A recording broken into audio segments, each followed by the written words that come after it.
اللہ تعالیٰ نے داؤد علیہ السلام کے معجزات کا ذکر فرمایا ہے، یعنی پہاڑوں کا ان کے تابع ہونا، پہاڑوں اور پرندوں کا ان کے ساتھ مل کے تسبیح پڑھنا، اور جنگ سے حفاظت کے لیے ان کا زرہ بنانا، اسی طرح ہوا کو سلیمان کے تابع کرنا علیہ السلام، اور جو ان کے حکم سے ان کے تخت کو ہوا میں اڑا کر لے جاتی تھی، اور جنات کو ان کے تابع کرنا، وہ ان کے حکم سے کام کرتے تھے۔ جنات بھی، جن بھی تابع ہوتے ہیں اللہ کے نبیوں کے۔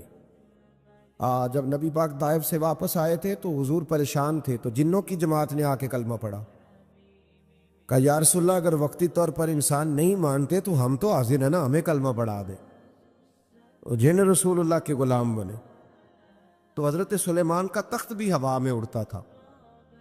کبھی کسی زمانے میں لوگ اس پر اعتراض کرتے تھے کیسے اڑ سکتا ہے، جب سے جہاز اڑنے لگ گیا ہے نا، اب سائنسدانوں نے اس پہ اعتراض کرنا چھوڑ دیا ہے، باقی بھی ساری چیزوں پہ چھوڑ جائیں گے آہستہ آہستہ۔ انسان سے مجبوری میں کوئی کام ہو جائے تو وہ تو معاف ہوتا ہے، لیکن وہ کہے کہ میں بھول گیا تھا، میرا دھیان نہیں رہا تھا، مجھے یاد نہیں رہا تھا، تو یہ غفلت ہے۔ تو غافل اب جب آپ ہو جاتے ہیں تو پھر غفلت انسان کو روز بروز زیادہ غافل کرتی جاتی ہے۔ مال کماتے کماتے مقصد مال نہیں بنانا، دولت حاصل کرتے کرتے محبت دولت کی نہیں دل میں پیدا کرنی، بال بچے، گھر بار، مکان، اس کے پیچھے بھاگتے بھاگتے ایسا نہ ہو کہ پلٹ کر دیکھیں تو ہمارا بہت سا روحانی، فکری اور ذہنی نقصان ہو چکا ہو۔ بہت سارے لوگ ہم میں سے ایسے ہیں جو الحمدللہ مقصود نہیں دولت کو بناتے، جن کا مقصود رزق حلال ضرور ہے لیکن وہ اس کو اپنے ذہن پہ سوار نہیں کرتے، صرف دولت کی ہو کے زندہ نہیں ہے، وہ اللہ کے بندے بن کے زندہ ہے، رسول اللہ صلی اللہ علیہ وسلم کے غلام بن کے فخر محسوس کرتے۔ دولت کی طرف جتنی زیادہ ہماری توجہ ہو گئی ہے اور مال کی جانب جتنا زیادہ ہمارا ذہن ہو گیا، سارے رشتے مال میں تلنے لگ گئے، ہر چیز کو اسی عینک سے دیکھا جانے لگا ہے۔ اللہ تعالیٰ نے قرآن مجید میں ارشاد فرمایا کہ یا ایھا الذین آمنوا لا تلھکم اموالکم ولا اولادکم عن ذکر اللہ، اے ایمان والو تمہارا مال اور تمہاری اولاد تمہیں اللہ کے ذکر سے کہیں غافل نہ کر دے۔ اولاد بھی تمہاری ہے، مال بھی تمہارا ہی ہے، رہے گا بھی تمہارے پاس، لیکن اس کی موجودگی میں غافل نہ ہو جانا، غافلوں جیسی زندگی نہ بتانا۔ جو لوگ سڑک کو منزل بنا لیتے ہیں وہ رستے میں رہ جاتے ہیں۔ سڑک جو ہوتی ہے وہ راستہ ہوتی ہے، منزل نہیں ہوتی۔ یہ جو رزق ہے، دولت ہے، مال ہے، اولاد ہے، یہ تو سارا رستہ ہے اللہ کی طرف جانے کا، کہ تھوڑا سا رزق حلال کمائیں، کمر سیدھی ہو جائے، اور پھر ہم اپنے رب کریم کی عبادت کریں۔ ہم رزق حلال کمائیں تاکہ ہم ہاتھ پھیلانے سے بچیں، اور ہم اللہ کے بندوں کی ضروریات کا خیال کریں، دین کے کاموں میں اپنے آپ کو مشغول کریں، کچھ نہ کچھ اپنا حصہ پیش کریں۔ یہ مقصود تھا، یہ منزل نہیں، یہ تو صرف ایک رستہ تھا۔ ہم نے اب کیا کیا ہے کہ یہی چیز ہماری منزل بن کے رہ گئی ہے۔ رات پیسے گننا، سویرے اٹھ کے پھر گننا شروع کر دینا، پیسوں میں رشتوں کو تولنا، پیسے کے ساتھ ہی اپنے آپ کو ہر وقت لگائے رکھنا، الجھ کے رہ گئے ہیں لوگ، الجھ کے، اور پھر کوئی بندہ جیت نہیں رہا۔ ہمارے دادا بھی یہی کہتے تھے کہ کچھ پیسے کمانے ہیں تاکہ بچے پال لوں، یہ کہتے کہتے چلے گئے۔ ہمارے ابا بھی یہی کہتے تھے، پھر اس کے بعد ہم نے بھی یہی بولنی شروع کر دی ہے، تو جیتا تو کوئی بھی نہیں، جیتا تو کوئی بھی نہیں۔ مال کو ضرور حاصل کرے۔ حضرت بہاءالحق نقشبند بخاری رحمۃ اللہ علیہ فرماتے، میں نے مینا کے میدان میں ایک نوجوان دیکھا جو لاکھوں کا کاروبار کر رہا تھا، لاکھوں کا، دیناروں کا کاروبار کرتا تھا، سونے چاندی ہیرے جواہرات کا کام کرتا تھا، لیکن فرماتے میں نے اس کے دل پہ نظر ڈالی، لاکھوں کا کام کرتا تھا پر اس کا دل ایک منٹ کے لیے بھی اپنے رب کی یاد سے غافل نہیں تھا۔ ہر وقت اس کا دل اپنے مالک کی یاد میں مصروف تھا، ہر وقت۔ ارشاد فرماتے ہیں کہ میرا شروع میں اس کے بارے میں گمان یہ تھا کہ دیکھو یہ شخص کیا کر رہا ہے، پیسہ کما رہا ہے، دولت کے چکر میں پڑا ہوا ہے۔ فرماتے ہیں کہ پھر میں نے ایک اور منظر دیکھا، ایک اور رنگ میں نے دیکھا کہ وہ کما رہا تھا،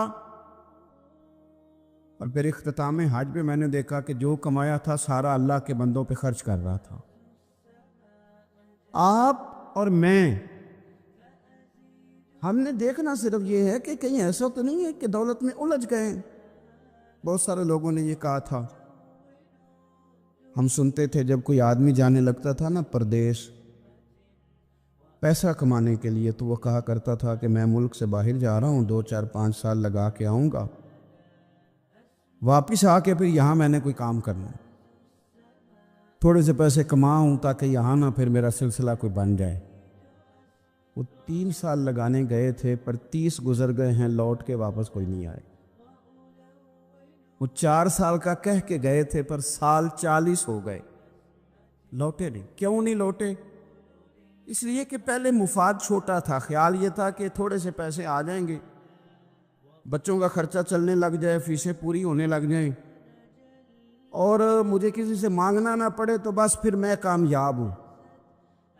یہ طے کیا تھا۔ اس کے فوراً بعد پھر جب باہر گئے تو خیال آیا کہ نہیں، صرف پنکھے کا نہیں، اے سی کا بل بھی دینا پڑے گا۔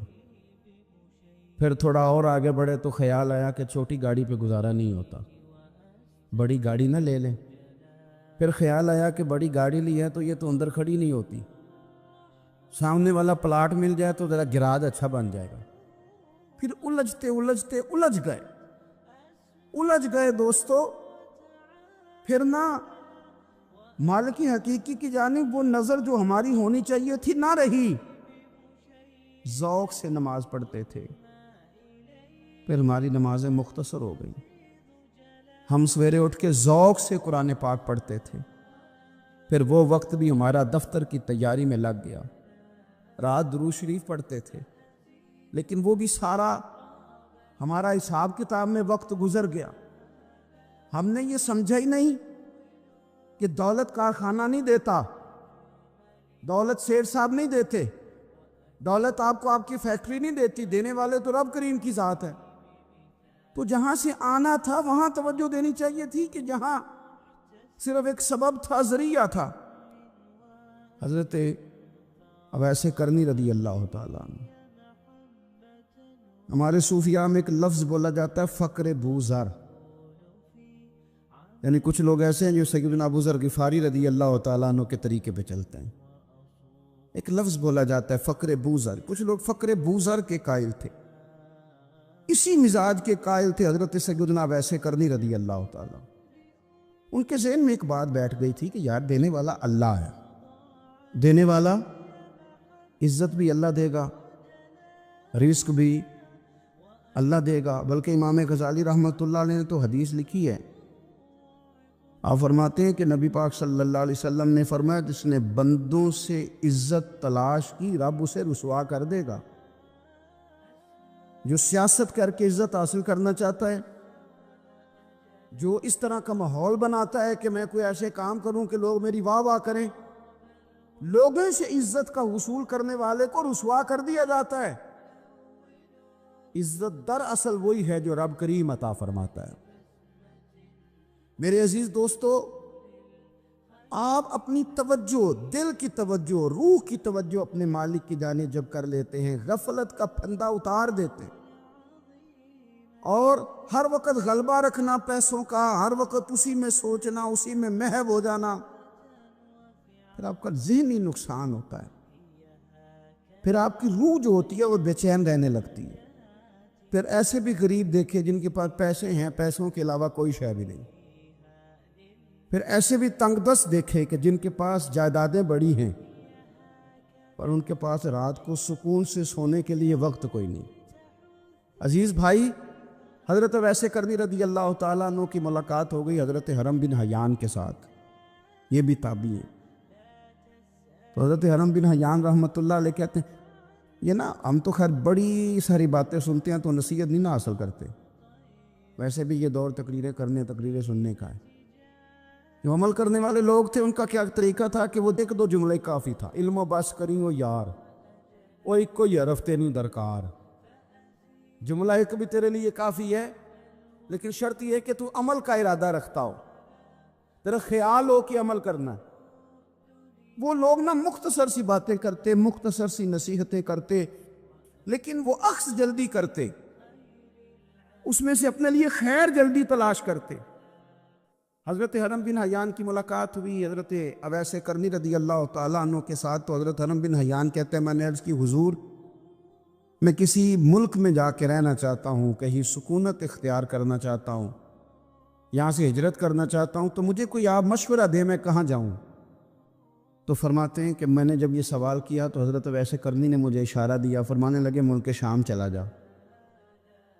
کہتے میں نے اگلا سوال کیا حضور وہاں جا کے کاروبار کیا کروں گا، رہوں گا کیسے، کھاؤں گا کہاں سے؟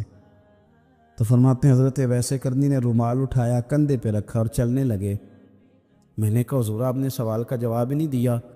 تو فرمانے لگے جس دل کو ابھی تک یہی یقین نہیں آیا کہ روزی کون دیتا ہے اسے میں نصیحت کیا کروں؟ میں تجھے نصیحت کروں جسے آج تک یہی نہیں پتا کہ روزی کون دیتا ہے؟ تو ابھی تک اپنے دل کو پکا ہی نہیں کر پایا کہ روزی رب دیتا ہے؟ او خدا کے بندے کیا نصیحت کروں تجھے؟ تو ابھی تک یہاں اڑا ہوا ہے۔ تیرا جو توکل ہے وہ مضبوط ہونا چاہیے، تیرا بھروسہ اپنے رب کی ذات۔ تو غافل ہو گیا اللہ سے، تو نے اسباب پر بھروسہ سارا کرنا شروع کر دیا۔ اسباب اختیار کیے جاتے ہیں، بھروسہ رب کریم پہ کیا جاتا ہے۔ ہماری جو غفلت ہے نا وہ بھلا کیوں ہوئی ہے؟ وہ اس لیے ہوئی ہے کہ پیسے کسی کو بھی برے نہیں لگتے، پتہ نہیں ان میں کیا کشش ہے۔ یہ نہ آپ کسی جگہ بھی ان کا نام لے لیتے ہیں یا کسی جگہ بھی آ جاتے ہیں تو یہ برے لگتے ہی نہیں۔ یہ جناب بڑی بڑی فقیری کا دعویٰ کرنے والے اور لوگوں کو طریقت اور تصوف کا درس دینے والے ان کو بھی اچھے لگتے ہیں۔ یہ تو جناب جو لوگوں کو کہہ رہے ہیں فقیر ہو جاؤ فقیر ہو جاؤ، وہ خود امیر ہوتے جا رہے ہیں۔ یہ پتہ نہیں ان میں کیا ہے ایسا خاص۔ ہمارے ایک استاد تھے تو مزاج میں بڑی ظرافت تھی، حالانکہ بڑے اللہ والے بندے تھے، تو بات بڑی وہ دل لگی کی کیا کرتے تھے۔ تو ایک دن ہم نے پوچھا استاد جی خوشبو کون سی اچھی لگتی ہے؟ کہنے لگے بیٹا جو پیسوں میں سے آتی ہے وہ مجھے بڑی اچھی لگتی ہے، اس لیے کہ ملتے کم ہیں۔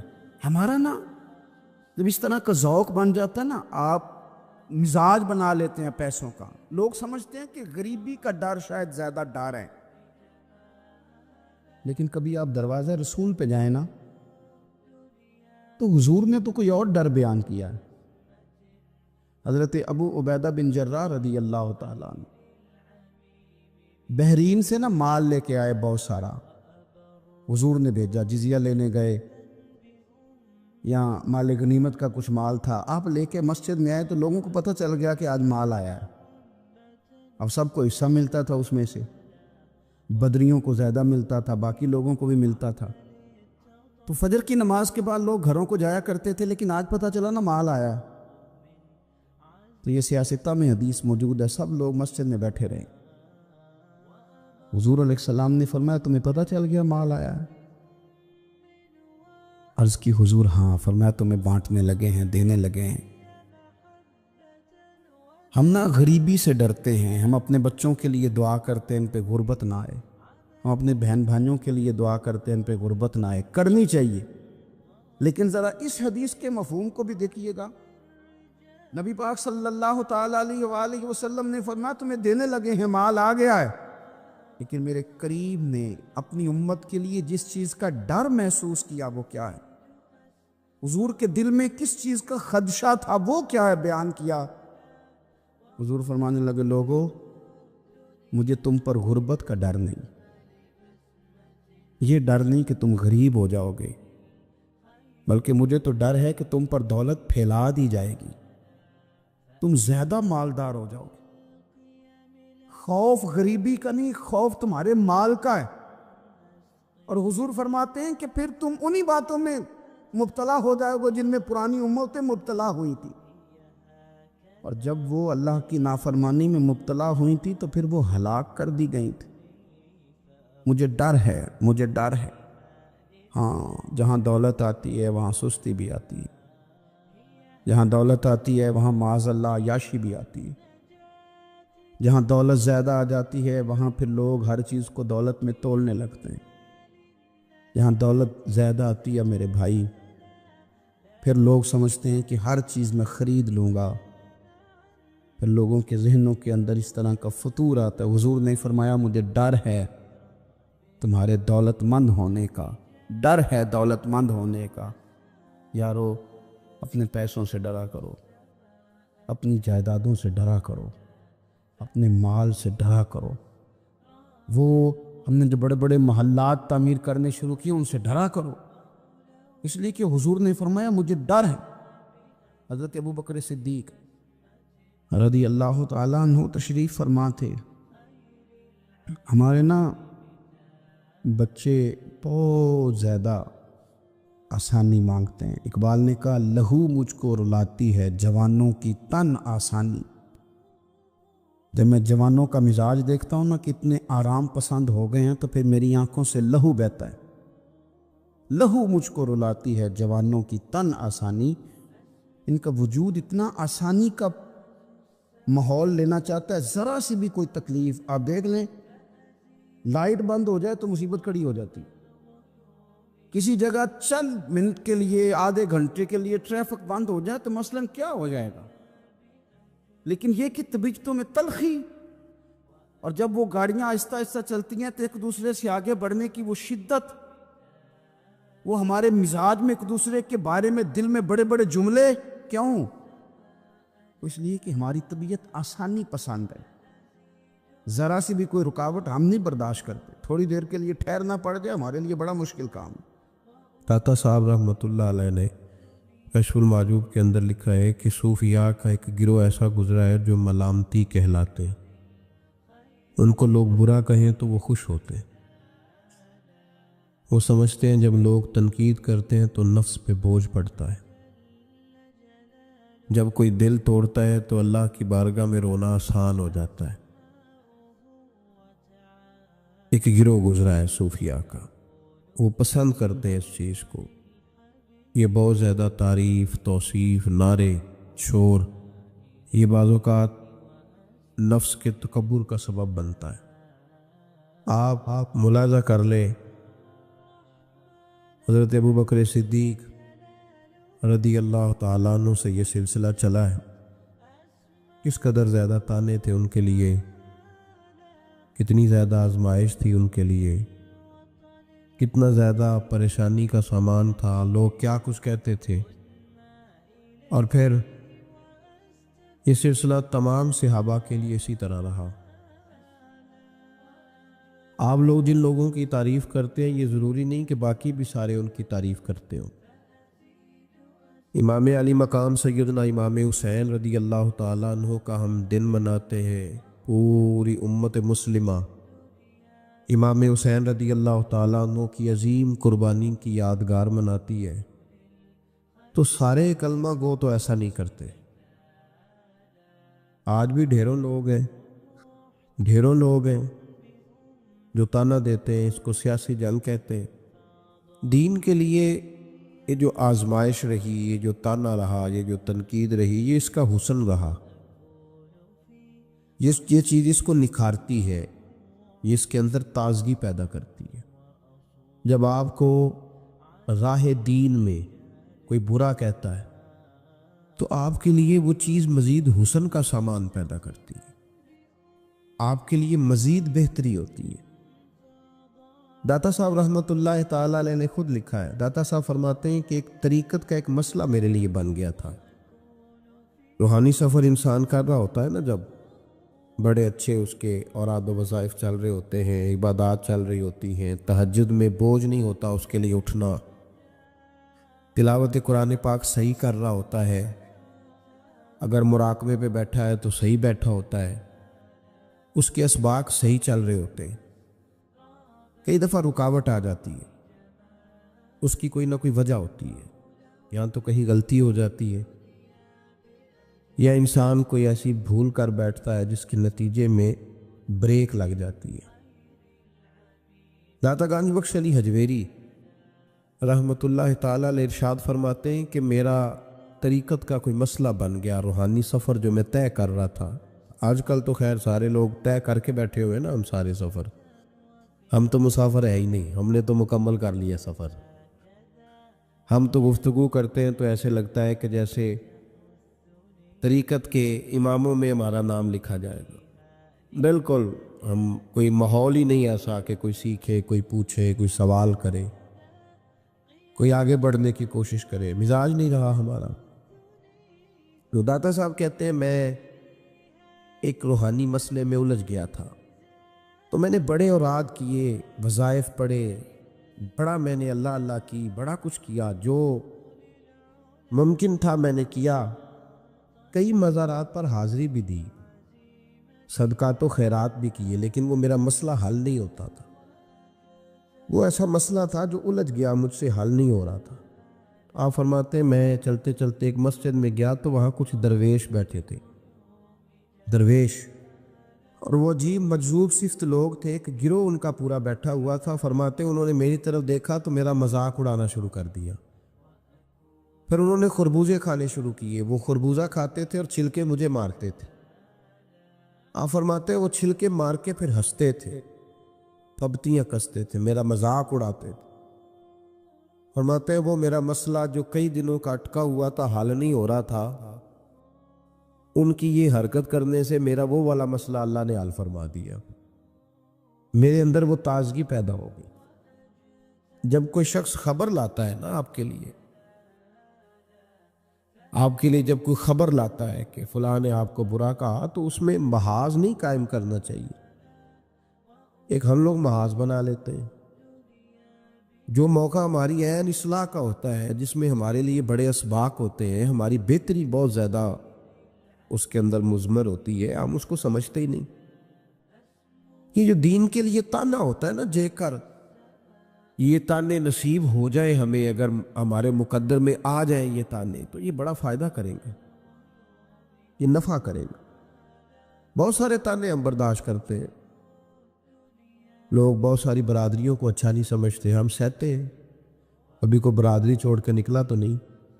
بہت سارے لوگ بہت ساری چیزوں کو اچھا نہیں سمجھتے، لیکن ہم نے احتجاج تو نہیں کیا۔ مذہب کے معاملے میں ذرا سا ہلکا سا کو تانا دیتا ہے۔ میں نے کہا کہ آپ دیکھیں نا داتا صاحب نے کتنی خدمت کی، تو کیا سارے لوگ اچھا کہتے ہیں داتا صاحب کے مزار کو؟ آج بھی اتنی لمبی زبانیں نکال کے لوگ کہتے نہیں وہ شرک کا اڈا ہے معاذ اللہ۔ بابا فرید علیہ رحمہ، زہد الانبیاء، شیخ الاسلام، تو کیا ساری دنیا ان کو صحیح کہہ رہی ہے آج بھی؟ تو یہ تو بھائی لطف ہے، آپ اس لطف کا رنگ کیوں خراب کرتے؟ اس کا ذائقہ لیں، اس طرف بھی توجہ کریں، اس پر غور کریں۔ میرے اعلیٰ حضرت فاضل بریلوی رحمت اللہ تعالی علیہ، اعلیٰ حضرت رحمت اللہ علیہ کے زمانے میں لوگ انہیں مجدد کہتے تھے، ان کے زمانے میں ہی انہیں امام اہل سنت کہا جاتا تھا۔ ان کے دور میں بڑے بڑے شیخ الحدیث، بڑے بڑے لوگ ان کی بارگاہ میں آ کے بیٹھا کرتے تھے۔ سید دیدار علی شاہ صاحب رحمۃ اللہ علیہ عمر میں ان سے بڑے تھے، لیکن پھر بھی ان کی خدمت میں آ کے بیٹھتے تھے۔ صدر اللہ فاضل سید نعیم الدین مراد آبادی جیسی شخصیات ان کی بارگاہ میں رات کو بیٹھا کرتے تھے۔ بڑے بڑے قیمتی لوگ، حضرت محدث سورتی، یہ مرید تھے مولانا فضل الرحمان گنج مراد آبادی رحمۃ اللہ علیہ کے، اور پڑھا بھی انہی سے، خلافت بھی انہی سے، سارا سلسلہ انہی سے، لیکن ہر وقت اعلیٰ حضرت کے پاس بیٹھے رہتے تھے، اور عمر بھی اعلیٰ حضرت سے زیادہ تھی۔ تو کچھ لوگوں نے کہا کہ سارا سلسلہ وہاں ہے، بیٹھے یہاں رہتے ہو۔ فرمانے لگے یار جو ایمان کی لذت ان کے پاس ملی ہے وہ کسی اور جگہ نہیں ملی، ہر چیز اپنی جگہ پہ، لیکن اس کے ساتھ ساتھ ایک دوسرا پہلو بھی تھا۔ جس طرح آج لوگوں نے شور ڈالا ہے نا، اتنی تنقید شاید کسی شخص پہ ہوتی ہو جتنی فاضل بریلوی پہ معاذ اللہ کی جاتی ہے۔ لوگ بدعتی کہہ کے، قبر پرست کہہ کے، بڑا کچھ کہہ کے تانے نہیں دیتے، انہیں الزامات نہیں لگتے. تو یہ آج نہیں شروع ہوئے، اس زمانے میں بھی یہ سلسلہ جاری تھا. حضرت مولانا ظفر الدین صاحب بہاری رحمۃ اللہ تعالی علیہ بہت بڑے عالم تھے، بخاری کی شرح فرمائی، اور اعلیٰ حضرت کے خلفاء میں سے تھے، بڑے قابل آدمی تھے، بہت بڑے عالم تھے. تو پیار بھی بڑا تھا، جس سے محبت ہوتی ہے اس کی غیرت بھی انسان کے دل میں ہونی چاہیے. تو خطوط پڑھنے کی اور جواب دینے کی ڈیوٹی بھی حضرت مولانا ظفر الدین بہاری رحمۃ اللہ علیہ کی تھی. تشریف فرما تھے، بیٹھے ہوئے تھے، تو خط آتے تھے. اب ہمارے ہاں ٹیلی فون آتے ہیں، کام آسان ہو گیا ہے. پرانے زمانے میں خطوط آیا کرتے تھے، اور خطوط کے جواب لکھنا ایک بہت بڑا کام ہوتا تھا. باقاعدہ مشائخ کے پاس کچھ لوگ ایسے موجود ہوتے تھے جو صرف خطوط کے جواب دیتے تھے، اور اگر کوئی فتوے کا معاملہ ہوتا تھا تو وہ فاضل بریلوی علیہ رحمہ خود لکھا کرتے تھے. تو خط کچھ آئے، مولانا ظفر الدین بہاری رحمۃ اللہ علیہ پڑھنے لگے، سنانے لگے، جواب اعلیٰ حضرت فرمانے لگے، وہ لکھنے لگے. تو ان خطوط کے اندر 2-3 خطوط ایسے بھی آئے جس میں لوگوں نے اعلیٰ حضرت کو گالیاں لکھی ہوئی تھی، معاذ اللہ، بڑے سخت جملے کہے تھے، اور ایسی باتیں کہی تھیں کہ جو وہ پڑھتے گئے تو انہیں جلال آتا گیا. بڑے مریدین اعلیٰ حضرت کے حاجی لال خان جیسے بڑے رئیس اعظم لوگ تشریف فرما تھے. جب یہ خطوط پڑھے گئے، جلال آیا سب مریدین کو، اور جوش میں مولانا ظفر الدین بہاری کہنے لگے میں ان پر مقدمہ کروں گا، میں کچہری جاؤں گا، عدالت جاؤں گا، میں مقدمہ کروں گا، انہیں سزائیں دلواؤں گا.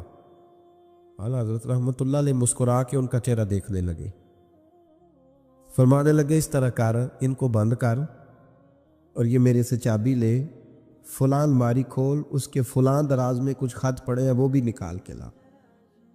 آپ کہتے میں گیا، وہ خطوط میں نکال کر کے لایا، اور لا کر میں پڑھا. ان کو کھولا تو کسی نے اعلیٰ حضرت کو امام اہل سنت لکھا ہوا تھا، کسی نے لکھا تھا مجدد آپ، کسی نے لکھا تھا کہ ہندوستان کے حسان بن ثابت بھی آپ ہی ہیں رضی اللہ. کسی نے کوئی لقب دیا، کسی نے کوئی. اعلیٰ حضرت فرمانے لگے ظفر الدین اس طرح کر یار، انہوں نے میری تعریفیں کی ہیں، پہلے انہیں جائیدادیں بانٹنا، تو پھر تنقید کرنے والے پہ مقدمہ بھی کر لینا. انہیں پہلے جائیدادیں بانٹنا، ان کے لیے انعام کا اعلان کر. اور پھر بڑا خوبصورت اور قیمتی جملہ جو صوفیاء کی روحانی تربیت کے لیے بڑا قیمتی ہے، بڑا خوبصورت جملہ کہا. آپ فرمانے لگے مجھے بتاؤ تو صحیح، میرا ان کے ساتھ ذاتی جھگڑا کیا ہے؟ یہ جو مجھے گالیاں دیتے ہیں، میرا جھگڑا کیا ہے ان کے ساتھ؟ کوئی زمین کا میرا ان کے ساتھ لین دین کا معاملہ؟ کیا جھگڑا ہے؟ جھگڑا یہ ہے کہ یہ کہتے ہیں جیسا علم نبی پاک کو ہے ویسا جانوروں پاگلوں سب کو ہے، تو میں انہیں کہتا ہوں تم کفر بکتے ہو. یہ کہتے ہیں لاٹھی تو فائدہ دیتی ہے، محمد اور علی تو اتنا فائدہ بھی نہیں دیتے، تو میں انہیں کہتا ہوں تم کفر بکتے ہو. یہ کہتے ہیں اللہ جھوٹ بول سکتا ہے معاذ اللہ، تو میں کہتا ہوں تم کفر بکتے ہو. یہ کہتے ہیں حضور کے بعد بھی کوئی نبی آئے تو ختم نبوت میں فرق نہیں پڑتا، تو میں کہتا ہوں تم کفر بکتے ہو. یہ کہتے ہیں گدھے بیل کا خیال آئے تو نماز نہیں ٹوٹتی، نبی پاک کا آ جائے تو ٹوٹ جاتی ہے. تو فرمایا میں انہیں کہتا ہوں میرا ان کے ساتھ جھگڑا کیا ہے؟ یہ بس جھگڑا ہے. فرمایا چل ظفر الدین انہیں مجھے گالیاں نکالنے دے، جب تک مجھے گالیاں لکھتے رہیں گے میرے نبی کی توہین میں تو کوئی جملہ نہیں نہ لکھیں گے. لکھنے دے مجھے گالیاں. جے کر یار دے نام دا ملے بیڑا، چولی پا لئیے پنجے سٹیے نا. تو یہ کر یار دے نام دی ملے سولی، جھوٹا جھوٹ لئیے پیشہ ہٹی.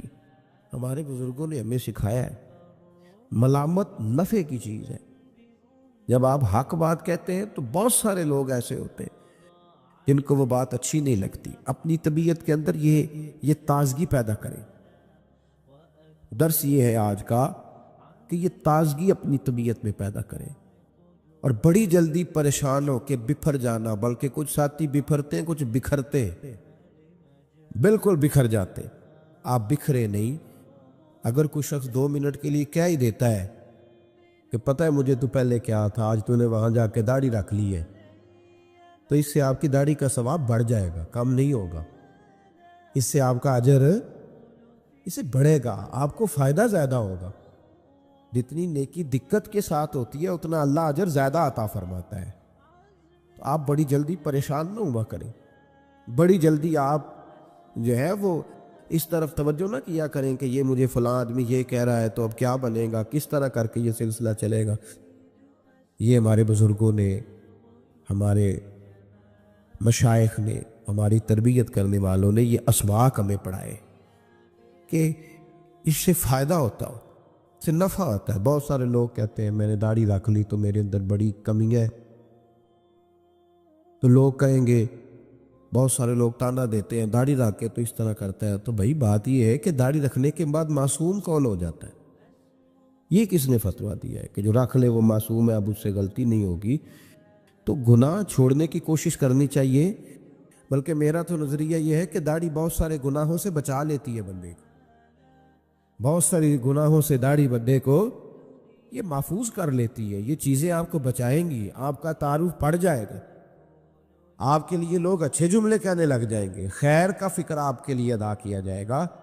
اس لیے نیکی کے رستے میں جب کوئی آدمی کوئی کسی جگہ پہ کسی شخص کو برا کہے، پھر ایک اور سوال ہے، اس کا جواب بھی بڑا ضروری ہے۔ کہتے ہیں جب میں برا تھا مجھے کوئی تنگ نہیں کرتا تھا، کسی کی طاقت نہیں ہوتی تھی، اب میں اچھا ہو گیا ہوں تو سارے چڑھائی کر جاتے ہیں۔ او بھائی بات سنو، بڑی سادی سی بات، میں نے شاید پہلے بھی ایک دفعہ یہ جملہ کہا تھا آپ کو سمجھاتے ہوئے، پھر کہتا ہوں۔ میرے محبوب پاک صلی اللہ تعالیٰ علیہ وسلم کی سیرت کے جو کمالات ہیں ان میں سے ایک بہت بڑا کمال یہ ہے کہ نبی پاک کی ذات تک لوگوں کی رسائی بڑی آسان تھی، آسان رسائی تھی، کسی کو مشکل، کسی کو دقت نہیں ہوتی تھی حضور تک پہنچنے میں، آسان رسائی۔ اگر کوئی شخص سمجھنے لگ گیا تیرے بارے میں کہ تجھے میں کچھ کہہ لوں گا تو اب یہ کچھ کہے گا نہیں، تو اس میں حرج کیا ہے؟ کیا حرج ہے؟ اور ایک نسخہ اور دے رہا ہوں، اس پہ بھی عمل کر کے دیکھیں۔ ایک ہوتا ہے کسی کے ساتھ لڑائی کرنا، وہ 2 منٹ کی ہوتی ہے، آپ کو کسی نے کچھ کہا، جواب میں آپ نے 2-3 باتیں کی، تو یہ 2 منٹ کی جنگ ہے، یہ ختم ہو گئی، اس سے آپ کو سکون نہیں ملے گا۔ اور اگر آپ سزا دینا بھی چاہتے ہیں تو سامنے والے کو سزا نہیں ملے گی۔ لیکن اگر سامنے والے نے سخت جملہ کہا اور آپ نے مسکرا کے اسے دیکھا اور پھر آپ نے خاموشی اختیار فرمائی، آپ تو خوش ہو کے گھر آ جائیں گے، وہ ساری رات سو نہیں سکے گا، اس کے لیے مشکل بن جائے گی کہ میرے ساتھ اس نے کر کیا دیا ہے، کیا کر دیا اس نے میرے ساتھ، کیا اس نے کر دیا میرے ساتھ۔ تو ملامت فائدہ مند چیز ہے، اس کو حاصل کریں، یہ ہمارے بزرگوں کا طریقہ ہے۔ احمدہ ونصلی ونسلم علی رسولہ الکریم وعلی آلہ وصحبہ اجمعین۔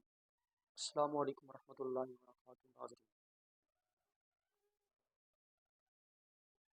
صاحب دلائل الخیرات